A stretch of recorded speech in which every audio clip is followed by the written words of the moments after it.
Professor, fala sobre a racialização dos esportes nas Olimpíadas, das medalhas. Uma mulher negra ganhou. Mulher negra pra cá, mulher negra pra lá. A maneira como a mídia tá se reportando é isso? Hã?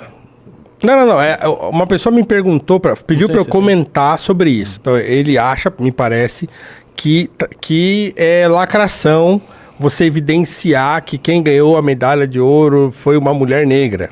Tá? O que você acha? Rapaz, olha só o que eu acho. Eu me lembro, vou começar a lhe responder por uma lembrança.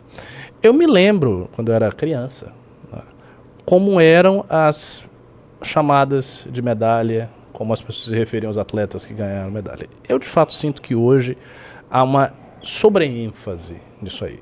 Então, parece que realmente sempre a mídia quer ficar dizendo, é uma mulher negra, é uma mulher negra, é uma mulher negra, é uma mulher negra. Se for uma lésbica, é uma lésbica, é uma lésbica. Que ela é lésbica, que ela é lésbica, que ela é lésbica, que ela é lésbica, que é uma mulher negra, porque é uma mulher negra, porque é o trans, porque...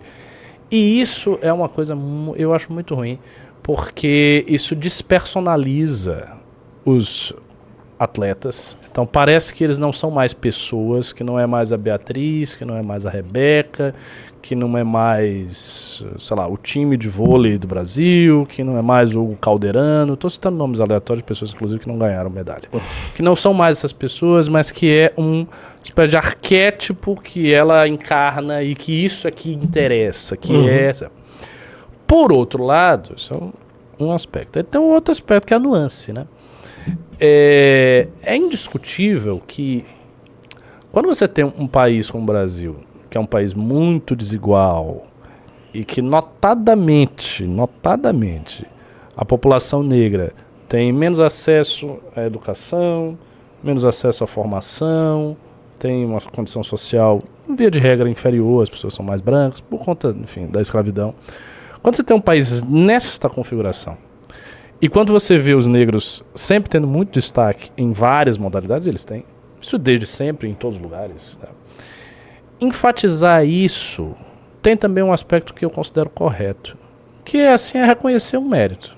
Há um mérito nisso aí. Essas pessoas, muitas delas vieram de condições sociais precárias, difíceis, enfrentaram vários problemas. Você vê, por exemplo, a Simone Biles, ela tem uma história de vida toda complicada. Ela é órfã. Ela é órfã e os pais eram dependentes químicos. Sim. Ou seja, é uma típica história, de uma afro-americana que vive numa condição ruim, vulnerável, com uma família mal estruturada e tal. Ela é tipo um exemplo de várias pessoas que vivem desse jeito, mas que não tiveram o talento e a oportunidade que ela teve de conseguir ser uma grande ginasta. Então o reconhecimento disso também não é uma coisa de todo ruim. Eu acho que é um reconhecimento de uma situação social. E você fala, tá vendo? Dá pra... Mas tem o primeiro aspecto, e eu acho que isso é que incomoda tantas pessoas. É essa coisa de você ficar reduzindo pessoas, são indivíduos que têm uma história delas particular a ser a bandeira de uma causa, um exemplo de um negócio. Não, o que importa é porque ela é uma mulher negra. Tá, beleza, e se for uma branca que era de boa condição social, e aí, a medalha dela vale menos? Ela tem menos peso porque ela é a branca? Então, se fica fazendo isso o tempo inteiro, as pessoas se cansam disso. E ainda tem um outro aspecto final para passar a palavra a você, que é o seguinte, eu tenho visto isso também. Muitos desses atletas aí, eles são cristãos, eles são pessoas que agradecem a Deus quando pegam medalha, tá? Eles não têm posições progressistas, né? E eu acho que há também uma tentativa de esconder isso. Sim, isso sim. Por que não? Não, beleza, é uma mulher evangélica. Não, ela é uma mulher preta, mas ela não é uma mulher evangélica. Então, a escolha da qualificação que você quer empurrar ali é uma escolha politicamente orientada. Sim, você está dividindo a parada porque você quer enfatizar um aspecto da questão. É política, né? Sim. Política. Eu concordo contigo. Eu acho que assim, essa supervalorização, ela passa do limite porque é um statement político. Então, assim, a própria pessoa que está competindo, ela não tem essa preocupação, quando ela tem, é porque ela também já está sendo muito brifada e influenciada por quem tá fora, então aí ela joga isso pra dentro, né? Exatamente. Mas em geral as pessoas estão preocupadas em vencer aquilo e pronto, acabou, né? Quando elas enfatizam isso, elas enfatizam no sentido de ser um exemplo. Então eu acho isso legal pra caramba. Então, por exemplo, a Daiane dos Santos, assim, muito provavelmente a Rebeca Andrade hoje é o que é, muito por conta da Daiane dos Santos, que era um exemplo pra ela. Uma outra menina negra, não entendeu? Você vê uma pessoa parecida com você, numa posição de destaque, é inspirador. Uma pessoa que não porque assim, é fogo. Outro dia eu tenho um corte meu, da participação no podcast dos meus amigos do Beyond the Cave, que eu falei eu tenho um corte de sexta-feira que eu coloquei lá no meu Instagram, em collab com eles, em que eu falo da cultura de subalternização do negro, tal, do problema que a gente tem no Brasil. Aí apareceu um comentário lá assim, não, eu acho um textão, né? Eu acho engraçado, porque assim, eu sou branco, e assim, eu não vejo racismo. Aí eu repeti o que ele falou, eu sou branco, eu não vejo racismo. Falei, pois é. Então assim, é exatamente isso. Então assim, quando você é o padrão, então assim, você olha pra televisão, você vê os seus lá, você vê as pessoas que se parecem com você. Agora, eu sou de uma geração que não tinha negro fazendo comercial de televisão.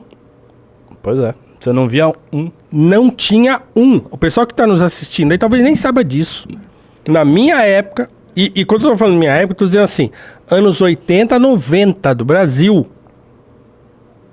Anos 80 até os anos 90 no Brasil, você não tinha negros fazendo comercial de televisão, você não tinha negros como protagonistas de novelas, não tinha. Até a novela de escrava mais famosa do Brasil é a Escrava Isaura, que a escrava era uma branca.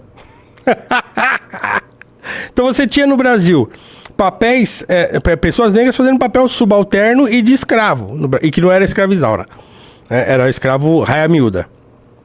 Então não tinha. Vocês não sabem a felicidade que foi pra mim, por exemplo, quando eu peguei a primeira revista Raça na mão, que foi a primeira revista no Brasil que mostrou negros vestidos com roupa de grife. Negros vestidos com roupa bonita, de grife, com terno, gravata bonita alinhado, com roupa feita por estilista, não sei o quê. Ali eu olhei e falei, caramba! Enquanto lá nos Estados Unidos já tinha a revista Ebony, já tinha um monte de revista, já tinha uma cultura dessa lá. Aqui nós íamos ter isso nos anos 90. A revista Raça é dos anos 90. E nem conseguiu se sustentar bem. Hoje passa por dificuldades e tal. Mas então assim, você vê pessoas que se parecem com você nessas posições, é importante. Eu tive meu pai perto de mim, mas muita gente não tem o pai. Meu pai foi um grande exemplo para mim. Um outro grande exemplo para mim foi um professor meu, Francisco Veríssimo Luciano, que hoje é meu amigo. Ele foi meu professor na faculdade de TI que eu fiz. Ele é mais preto do que eu, bem mais, ele é um preto bem retinto mesmo.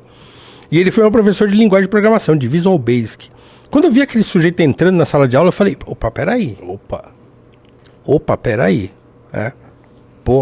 Não, eu sou professor de VB, de vocês e tal. Eu falei, caramba, cara, um negrão desse tamanho, grande, ele é grande, assim, né?